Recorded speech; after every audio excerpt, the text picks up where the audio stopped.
नमस्कार शेतकरी मित्रांनो, स्वागत आहे आपल्या चॅनलवर जॉब विथ भूषण.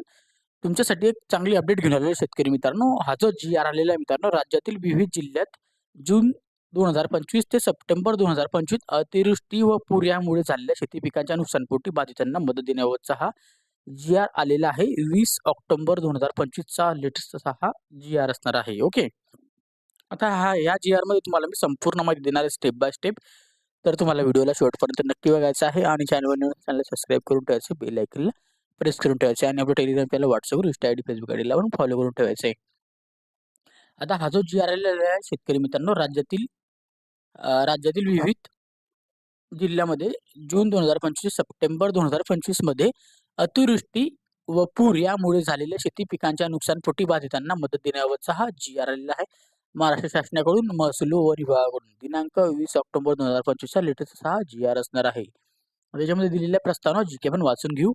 त्याच्यामध्ये दिलेलं आहे अतिवृष्टी व पूर, चक्रीवादळ यासारख्या नैसर्गिक आपत्तीमुळे शेती पिकांच्या नुकसान झालेल्या पुढील हंगामामध्ये उपयोगी पडावे याकरिता शेतकऱ्यांना निविष्ट अनुदान म्हणजे इनपुट सबसिडी स्वरूपात एका हंगामात एक वेळेस याप्रमाणे राज्य आपत्ती प्रतिसाद निधीमधून विविध दराने मदत देण्यात येते. ओके.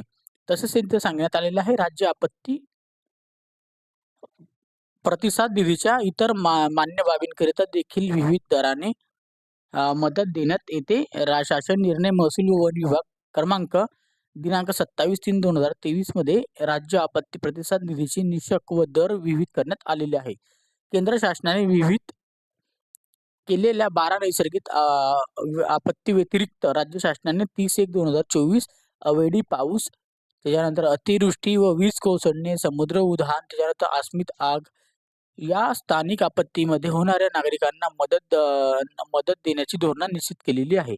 तसेच दिनांक 22/6/2023 च्या शासन निर्णयामध्ये सततचा पाऊस हा नैसर्गिक आपत्ती म्हणून घोषित करण्यात आलेला आहे.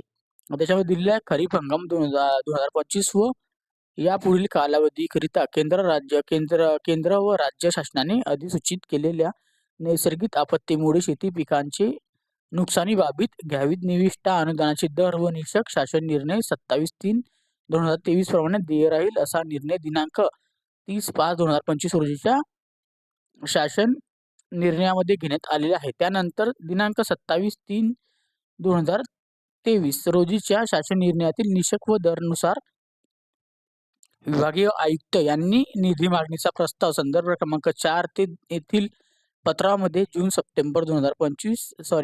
जून 2025 ते सप्टेंबर 2025 या कालावधीत अतिवृष्टी व पूर यामुळे झालेल्या शेती पिकांच्या नुकसानासाठी निधी मागणीचा प्रस्ताव सादर केलेला आहे. त्या अनुषंगाने खालील निर्णय घेण्यात आलेला आहे. ओके. त्याच्यात दिलेला आहे शासन निर्णय की जून 2025 ते सप्टेंबर 2025 मध्ये राज्यातील विविध जिल्ह्यात अतिवृष्टी व पूर यामुळे शेती पिकांच्या नुकसानासाठी शेतकऱ्यांना मदत देण्याकरिता संदर्भ दिन क्रमांक 2 येथील शासन निर्णयामध्ये निश्चित केलेल्या दरानुसार रुपये दिलेला आहे 648,15,41,000 फक्त एवढा निधी मंजूर करण्याची शासनाने मंजुरी देण्यात आलेली आहे. ओके. त्यानंतर या शासन निर्णयासोबत जोडलेल्या प्रपत्रात दर्शविल्याप्रमाणे उपलब्ध तरतुदीमधून अथवा आवश्यकतेनुसार पुनर्नियोजनाद्वारे तरतूद उपलब्ध करून घेऊन कार्यसन 11 मधील यांनी हा निधी वितरित करावा. संदर्भ दिन अनुक्रमांक 1 ते नमूद 24/1/2023 मध्ये सूचित केल्यानुसार डीबीटी पोर्टलद्वारे लाभार्थ्यांना थेट त्यांच्या बँक खात्यात निधी वितरित करण्यात यावा. सोबतच्या प्रपत्रामधील सर्व लाभार्थ्यांची माहिती विविध नमुन्यात काळजीपूर्वक तयार करून संबंधित अधिकाऱ्यांनी ती संगणकीय प्रणालीवर भरून मान्यतेनुसार कारवाई करावी. ओके. आता चालू हंगामामध्ये यापूर्वी सर्व विभागांच्या शेती पिकांच्या नुकसानीकरिता करण्यात आलेल्या मदतीच्या निकषामध्ये या प्रस्तावाअंतर्गत मागणी करण्यात आलेल्या निधींचा समावेश नाही याची दक्षता घ्यावी. एका हंगामात एका वेळेस याप्रमाणे विविध दराने मदत देण्यात येते अशीच खात्री करण्यात यावी. ओके. कोणत्याही लाभार्थ्यांना मदत देण्याची दुरुक्ती होणार नाही याची तहसील व जिल्हाधिकारी यांनी कटाक्षाने काळजी घ्यावी. वरील निधी खर्च करताना संदर्भ दिन सर्व शासन निर्णयामध्ये सूचनांचे व निकषांचे काटेकोरपणाने पालन करण्यात यावे. ज्या प्रयोजनासाठी निधी मंजूर करण्यात आलेला आहे त्याच प्रयोजनासाठी सदर निधी खर्च करण्यात यावा. ही मदत देताना नैसर्गिक आपत्तीकरिता विविध केलेल्या अटी शर्ती पूर्ततेचा होत असलेल्या खात्री संबंधितांनी करावी. ओके. त्यानंतर दिलेलं आहे लाभार्थ्यांना मदत वाटपीचा कार्यवाही पूर्ण झाल्यानंतर लाभार्थ्यांची यादी व मदतीचा तपशील जिल्ह्यांच्या संकेतस्थळावर प्रसिद्ध करण्यात यावा. या आदेशाद्वारे तसेच यापूर्वी वेळोवेळी निर्गमित करण्यात केलेल्या आदेशाद्वारे नैसर्गिक आपत्तीमध्ये शेतकऱ्यांना दिलेल्या मदतीचा निधीचा बँकिंगमध्ये कर्ज खात्यात अथवा अन्यथा वसुली करता वगळू नये. याकरिता जिल्हाधिकारी यांनी सर्व बँकांच्या आवश्यक त्या सूचना निर्गमित करण्यात यावा. ओके. या सर्व सूचनांची अंमलबजावणी करण्याची जबाबदारी संबंधित जिल्हाधिकारी यांची राहणार आहे. तसंच सदर निधी करण्यात येणाऱ्या असलेल्या खर्चांचे लेखी निधी आहरित करण्यात येणाऱ्या कार्यालयांच्या स्तरावर ठेवण्यात यावे व करण्यात आलेल्या खर्चांचा कोषागार कार्यालय व महाकोषागार महालेखपाल कार्यालयाची त्रैमासिक ताळमेळ घेण्यात यावा व उपलब्ध करून दिलेला उपरोक्त निधी खर्च पडल्यानंतर तातडीने निधीचा उपयोगिता प्रमाणपत्रे संबंधितांकडून प्राप्त करून घेऊन एकत्रितरित्या शासनास सादर करण्याची जबाबदारी विभागीय आयुक्त यांची राहणार आहे.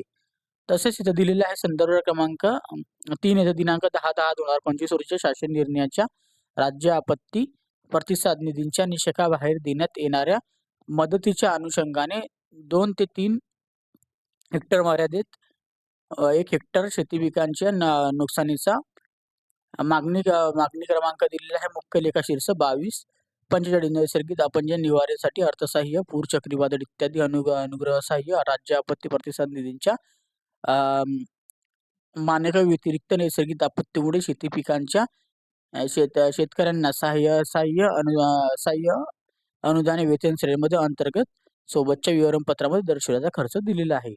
सदरचा खर्च हा आर्थिक वर्ष 2025 मध्ये 26 मध्ये उपलब्ध करून 25-26 मध्ये उपलब्ध असून निधीमधून पुनर्विनियोजनाद्वारे उपलब्ध करून निधीमधून खर्च करण्यात यावा. या बाबतीत दिवाद केलेले कार्यालय लेखा कार्यालय मुंबई यांच्या सादर करण्यात आलेल्या शासन निर्णयामध्ये दिनांक 16/10/2007 लेखाधिकारी, आपत्ती व्यवस्था प्रारंभ, आहारण व संवितरण अधिकारी, वित्तीय सल्लागार व सहसचिव यांनी नियंत्रण अधिकारी म्हणून घोषित करण्यात यावा. ओके. त्यानंतर आता पुढे आपण जिल्ह्यांची नावे इथं बघूया. शासन निर्णय क्रमांकामध्ये दिलेले आहे 2 ते 3 हेक्टर मर्यादेमध्ये 1 हेक्टर वाढीव 1 हेक्टर आहे म्हणजे 3 हेक्टर झालेलं आहे आता. ओके. आता विभाग दिलेला जिल्ह्यांची नावं, कालावधी, प्रस्तावाचा दिनांक, बाधित शेतकरी संख्या, बाधित क्षेत्र हेक्टर व निधी दिलेला आहे. देखील लाखामध्ये दिलेला आहे. ओके. त्याच्यानंतर छत्रपती संभाजीनगर आता विभागासाठी दिलेला आहे. याच्यामध्ये आपल्याला बीड जिल्हा बघायला मिळतो.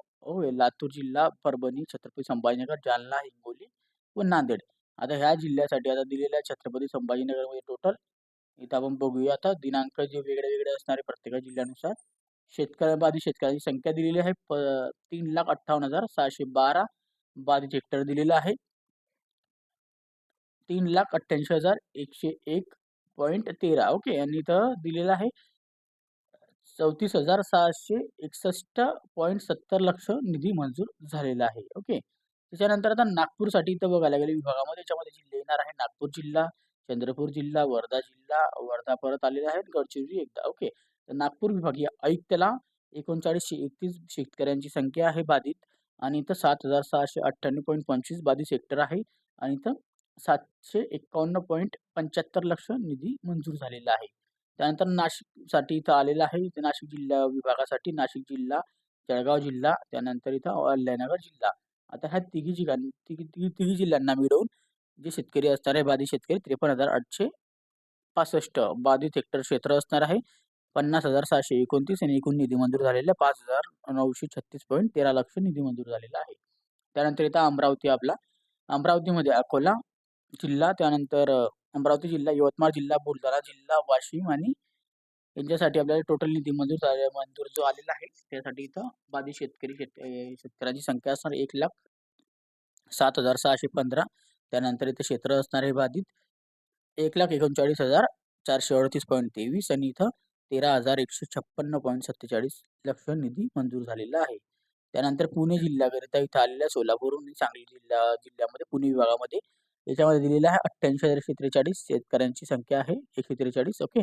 आणि इथं 418.79 क्षेत्र बाधित आहे आणि याच्यामध्ये 10,337.20 इतके लक्ष निधी मंजूर झालेले आहे. आता कोकणमध्ये विभागामध्ये ठाणे जिल्हा आणि पालघर जिल्ह्यासाठी आता बघायला गेलं तर इथं विभाग याच्यामध्ये 11 बाधितांची शेतकरी संख्या असणार आहे. 25.33 बाधित हेक्टर आहे आणि 2.16 लक्ष निधी मंजूर झालेला आहे.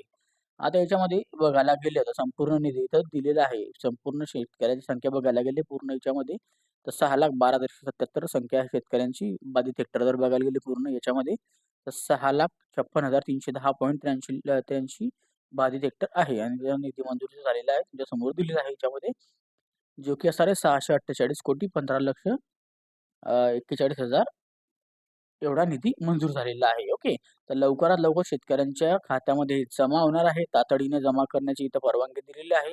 तर लवकरच आपली इथं चिंता दूर होणार आहे आणि पुढील हंगामामध्ये तुम्हाला ही निधी कामात यावी याकरिता तुम्हाला देण्यात येत आहे. ओके, आणि कोणत्याही प्रकारची वसुली बँकेकडून केली जाणार नाही.